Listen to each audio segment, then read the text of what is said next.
Assalamualaikum warahmatullahi wabarakatuh. Perkenalkan, nama saya Elisa Oktavianti. Di sini saya akan membahas tentang konsep dasar ilmu ekonomi. Yang pertama ada pengertian ilmu ekonomi.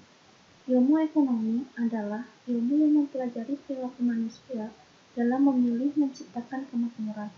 Inti masalah ekonomi adalah adanya ketidakseimbangan antara kebutuhan manusia yang tidak terbatas dengan alat pemenuh kebutuhan yang jumlahnya terbatas.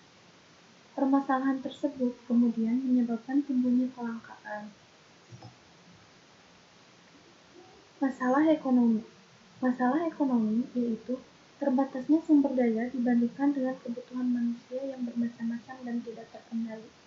Adanya kebutuhan yang semakin rumit dalam masyarakat menimbulkan ketergantungan sosial yang kian tinggi. Kelangkaan sumber daya dan kebutuhan manusia yang tak terbatas. Kelangkaan scarcity adalah keadaan di mana kebutuhan manusia tidak terbatas dihadapkan pada alat pemenuh kebutuhan yang jumlahnya terbatas. Selanjutnya ada pilihan atau kebutuhan dan keinginan dan skala prioritas. Pilihan adalah tentuan beberapa kebutuhan yang salah satu dirinya sangat penting dan mendesak. Skala prioritas adalah urutan daftar pilihan kebutuhan dengan mengedepankan kebutuhan yang sangat mendesak dari semua kebutuhan yang ada. Selanjutnya, kebutuhan. Sini ada macam-macam kebutuhan, terbagi menjadi 4, yaitu yang pertama, kebutuhan menurut intensitas kegunaannya. Terbagi menjadi 3, yaitu kebutuhan primer, kebutuhan sekunder, dan kebutuhan tersier. Yang kedua, kebutuhan menurut bentuk dan sifatnya. Kebutuhan jasmani dan kebutuhan rohani. Yang ketiga, kebutuhan menurut samsik dan membutuhkan, termasuk kebutuhan individu dan kebutuhan kelompok. Yang keempat, kebutuhan menurut waktu, kebutuhan sekarang dan kebutuhan masa yang akan datang atau masa depan. Selanjutnya ada alat pemenuh kebutuhan. Terbagi menjadi 2, yaitu barang dan jasa.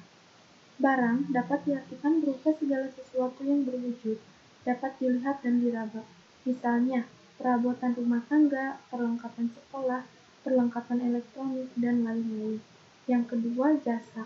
Jasa dapat diartikan sebagai segala sesuatu yang tidak berwujud tetapi dapat dirasakan manfaatnya. Misalnya, layanan kesehatan, bimbingan konseling, konsultan hukum dan keuangan, dan lain-lain.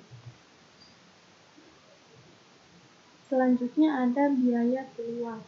Biaya peluang atau biaya kesempatan adalah biaya yang dikeluarkan ketika memilih suatu kegiatan. Berbeda dengan biaya sehari-hari. Biaya peluang muncul dari kegiatan alternatif yang tidak bisa kita lakukan. Kemudian ada prinsip dan motif ekonomi.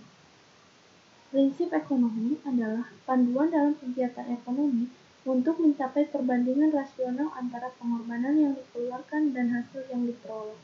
Dalam artian, pengorbanan sekecil-kecilnya untuk memperoleh hasil tertentu, atau dengan pengorbanan tertentu untuk memperoleh hasil semaksimal mungkin. Motif ekonomi adalah setiap alasan, dorongan, dan kegiatan yang dilakukan seseorang atau badan untuk melakukan tindakan ekonomi. Motif berasal dari kata motif, bahasa Inggris, yang mempunyai arti alasan atau penggerak. Setiap alasan akan mendorong manusia dalam melakukan kegiatan, perbuatan, dan tindakan. Nah, selanjutnya ada pembagian ilmu ekonomi. Terbagi menjadi 3, yaitu ekonomi deskriptif, teori ekonomi, dan ekonomi terapan. Yang pertama, ekonomi deskriptif adalah ilmu ekonomi yang mendeskripsikan data-data yang menjelaskan berbagai fenomena dan kenyataan yang terjadi. Yang kedua, teori ekonomi adalah pembagian ilmu ekonomi